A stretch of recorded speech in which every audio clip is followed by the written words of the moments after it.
Train से बाहर नहीं उतरता। सभी लोग अपनी खिड़कियां बंद कर लेते हैं कि तभी अंदर से एक औरत अपने पति से कहती है, सुनिए जी, इस स्टेशन पर कोई उतर नहीं रहा। ट्रेन आगे क्यों नहीं बढ़ रही? और सबने अपनी खिड़कियां क्यों बंद कर ली? कितनी गर्मी हो रही है, ऐसे तो मेरा दम घुट जाएगा। उसकी बात सुनकर तभी एक बूढ़ा आदमी कहता है, चुप करो, कुछ मत कहो। अगर अपनी और हमारी जान की सलामती चाहती हो तो भगवान के लिए चुप रहो। वो दोनों चुड़ैल बाहर ही है अभी। तभी उनके आगे वाले वीआईपी डब्बे में एक परिवार होता है जो नैनीताल से अपने गांव सहारनपुर जा रहा होता है। लेकिन एक राघव नाम का लड़का, मैंने पहली बार किसी स्टेशन पर इतना सन्नाटा देखा है। राघव को वहाँ एक कूड़ा उठाने वाली और एक चाय बेचने वाली के अलावा और कोई नहीं दिखता। तभी उसके पास चाय वाली औरत आती है।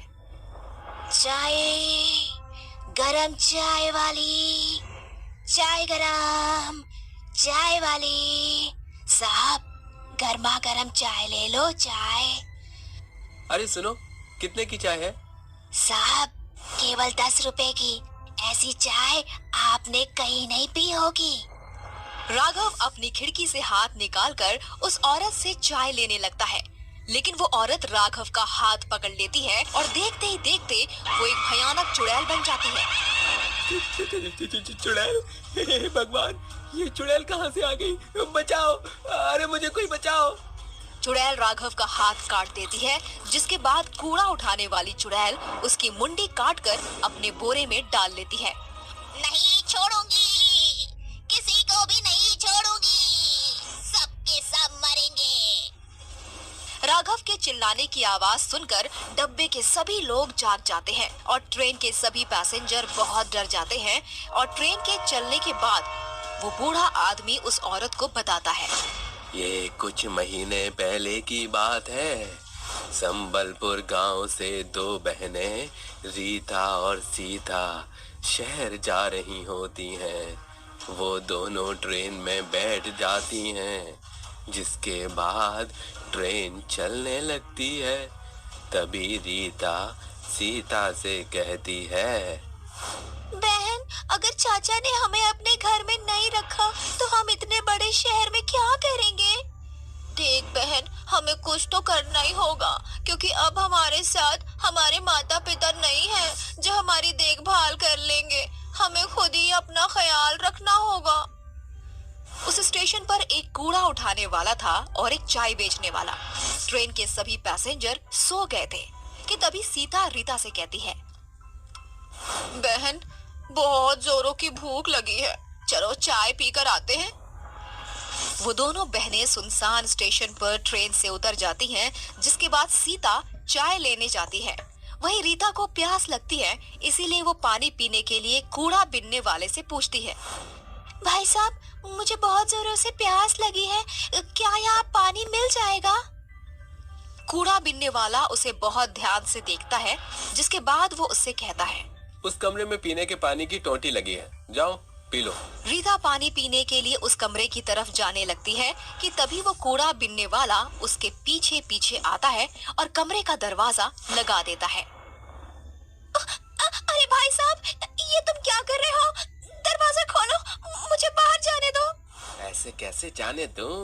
पहले वो काम तो कर दूं जिसके मुझे पैसे मिले। क्या चाहते हो तुम? साफ साफ बोलो। रीता बहुत डर जाती है। इतने में वो आदमी एक खंजर निकालता है और उसके दोनों हाथ और उसकी मुंडी काट देता है। रीता वहीं मर जाती है। उसे मारने के बाद वो आदमी चाय वाले के पास जाता है। जब सीता कूड़े बिनने वाले के हाथ में खून से लथपथ खंजर देखती है तो वो डर जाती है, लेकिन तभी पीछे से चाय वाला उसका मुंह दबाकर उसे वहीं ले जाता है जहां उसने उसकी बहन रीता को मारा था। ये तुम क्या क्या कर रहे हो? तुमने मेरी बहन को मार दिया। सीता कुछ कहती इससे पहले उस आदमी ने उसके दोनों हाथ और उसकी मुंडी काट दी। उस दिन दोनों बहनें मर जाती हैं। उनकी मौत क्यों हुई आज तक इस बात का पता नहीं चला।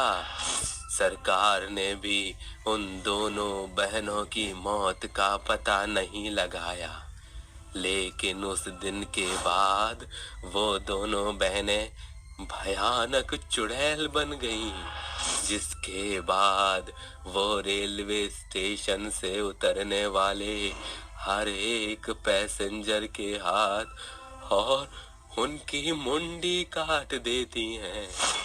लेकिन अगर ऐसे ही रहा तो वो दोनों चुड़ैल तो कई लोगों को मार देंगी।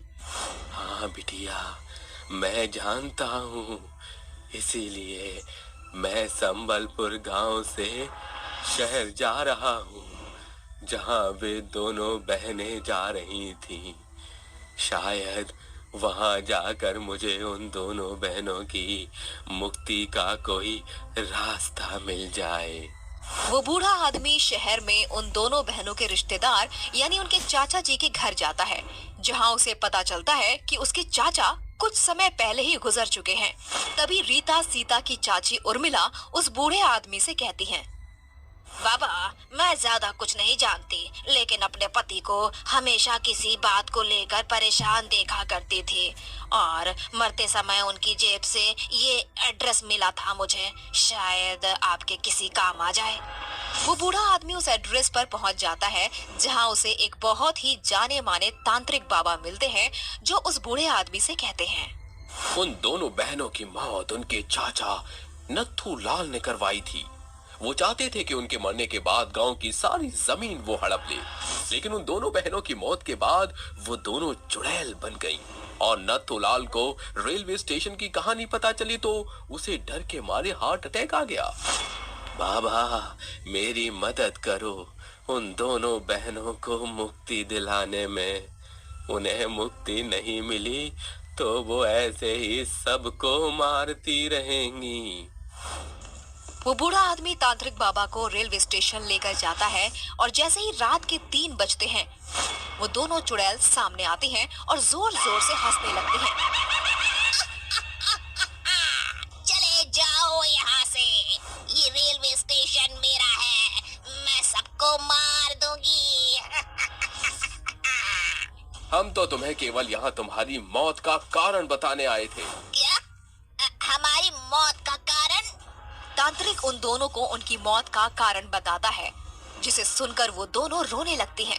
तभी तांत्रिक बाबा उसके चाचा नाथूलाल की आत्मा को बुलाते हैं और इसके बाद नाथूलाल गिड़गिड़ाते हुए दोनों चुड़ैलों से माफी मांगता है। बिटिया, हमका माफ कर दो, हमसे बहुत बड़ी गलती हो गई। मुझे अपनी गलती का बहुत पछतावा है। जैसे मैं इस दुनिया को छोड़कर चला गया हूँ, तुम भी मुक्त हो जाओ।